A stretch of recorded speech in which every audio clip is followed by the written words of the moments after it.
fait pour cette victoire, chacun apportera encore son grain de sel pour que le président Cellou exerce ses fonctions de président de la République. Donc, pour la circonstance, vous allez m'excuser, j'avais quand même préparé un discours. C'est avec une action de service entre l'équipe sortante et celle entrante au sein de la coordination UFDG Europe, qui est, en guise de rappel, l'aîné des deux dernières, à savoir les États-Unis et l'Afrique. Je voudrais, en cet instant précis, rendre un hommage appuyé à nos illustres dévanciers qui ont eu cette magnifique idée et qui ont travaillé à sa matérialisation. Je vais citer en guise d'exemple honorable Abdoulaye Bailo Diallo, qui a été un des pionniers et qui, malheureusement, n'est plus parmi nous. Je vous exhorte humblement d'observer une minute de silence en sa mémoire, ainsi que celle de tous ceux et toutes celles qui nous ont quittés. Que Dieu ait pitié de leurs âmes. Amen.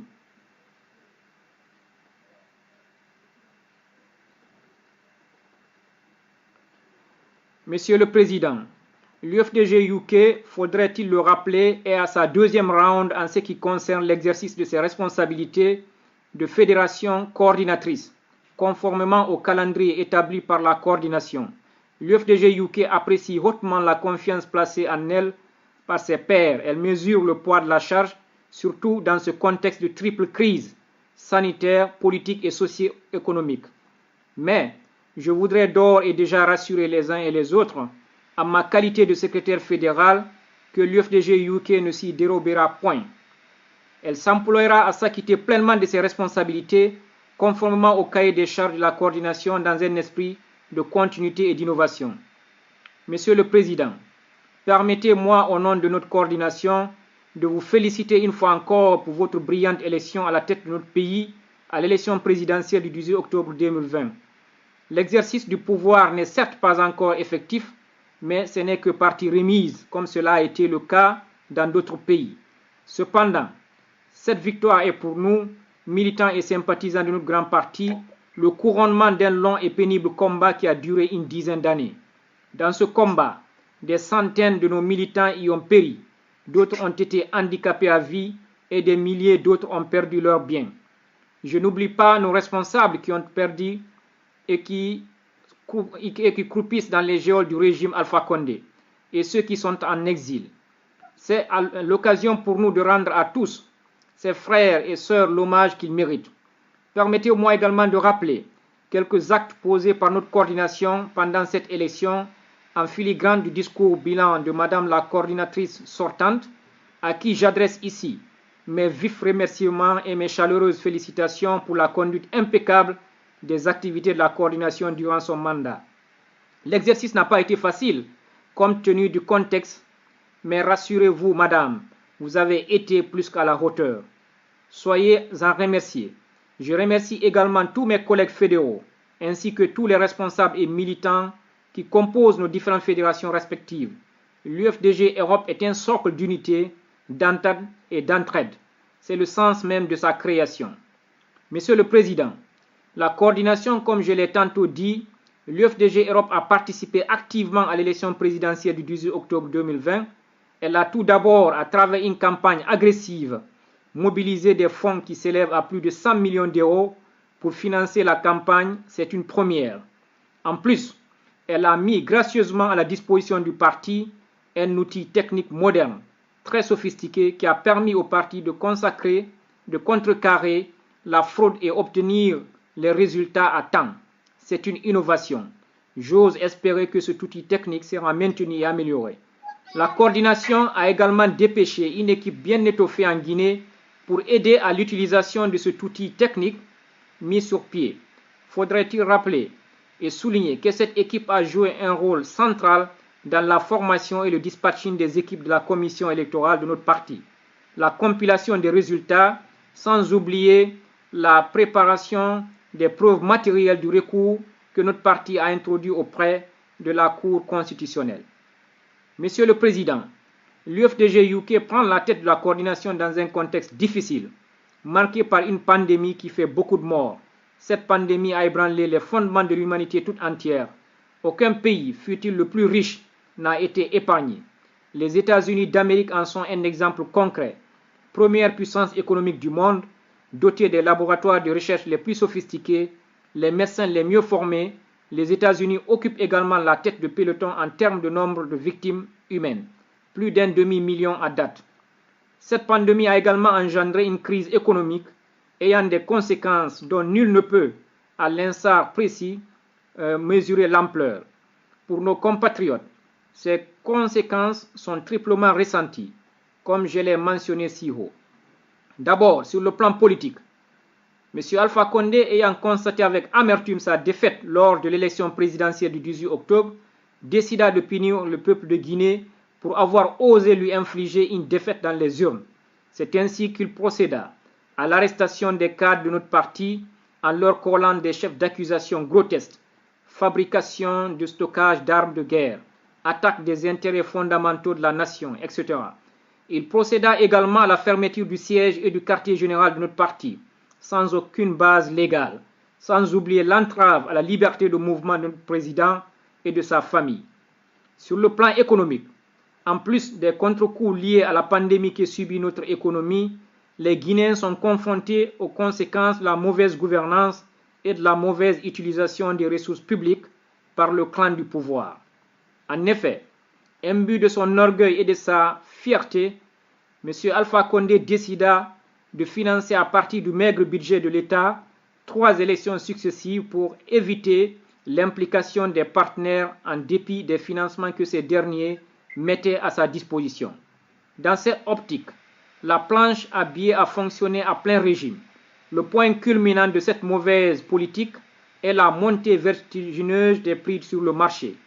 Quant aux caisses de l'État, elles sont totalement vides. Pour les renfouler, l'État augmente à tour de bras les taxes, les impôts et les frais de douane au port sans se soucier des conséquences de ces augmentations sur la vie des citoyens.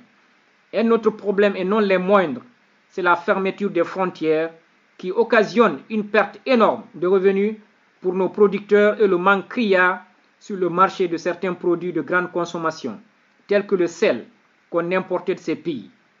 Dans ces conditions, comment survivre? C'est la question à laquelle nos compatriotes font face.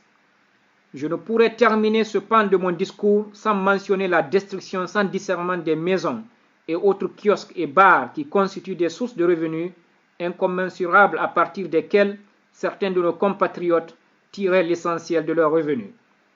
C'est un véritable désastre auquel nos concitoyens font face. Sur le plan social et sanitaire, notre pays fait face non seulement au coronavirus, à l'instar des autres pays, mais aussi à l'épidémie à virus Ebola. Fort heureusement, cette dernière est en train d'être vaincue avec l'aide de la communauté internationale. Par contre, l'épidémie du Covid-19 est en train de faire des ravages. À date, tous les centres de traitement sont totalement occupés. À ce jour, l'État n'a acheté aucun vaccin. Il se contente des dons qui lui font ses bienfaiteurs que sont la Russie et la Chine. Est-ce suffisant? Je dirais non.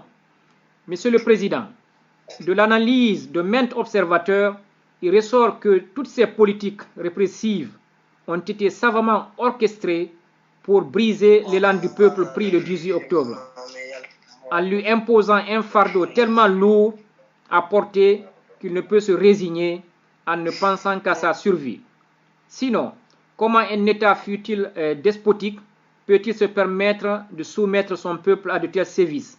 Et pire, leurs discours eux-mêmes laissent entrevoir des lendemains encore beaucoup plus durs. Cet exercice consiste, on le sait, à préparer psychologiquement le peuple à encaisser le coup avant qu'il n'arrive. Diantre, qu'avons-nous fait à Dieu pour mériter ce sort? Est-ce une fatalité? Je dirais non. C'est plutôt le résultat, comme vous l'avez si éloquemment dit dans un de vos discours, d'une mauvaise gouvernance. Alors, au peuple de Guinée, au peuple victime de cette mauvaise gouvernance, de cesser d'être une victime expiatoire résignée. Comme l'a dit Thomas Sankara, l'esclave qui n'est pas capable d'assumer sa révolte ne mérite pas que l'on s'apitoie sur son sort. Cet esclave répondra seul de son malheur s'il se fait des illusions sur la condescence, suspecte d'un maître qui prétend l'affranchir. Seule la lutte libère. Cette lutte dépasse de loin le cadre de notre parti en dépit de nos propres difficultés de l'heure. Elle doit être menée par tous les citoyens. Dans ce cadre, votre appel à un rassemblement de toutes les forces vives de la nation est le bienvenu. J'ose espérer que cet appel va tomber dans de bonnes oreilles, nonobstant les divergences profondes qui caractérisent le climat politique actuel. Ceci dit, ce rassemblement est plus que nécessaire. Il est primordial. Le peuple ne doit pas être laissé à son propre sort. Les partis politiques sont là pour l'encadrer et le guider. Et l'UFDG, en tant que première force politique du pays, doit prendre le leadership de cette lutte. C'est à cela, à mon avis, que nous devons nous atteler dans les semaines et mois à venir. En plus de la libération de nos nombreux militants et responsables qui sont en prison, sans oublier également le siège et le quartier général de notre parti.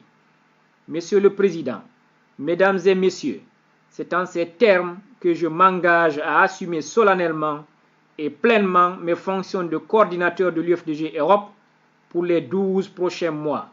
J'espère bénéficier de votre apport, mes chers collègues fédéraux, et de l'apport de tous les responsables et militants de notre coordination pour la bonne conduite de nos programmes.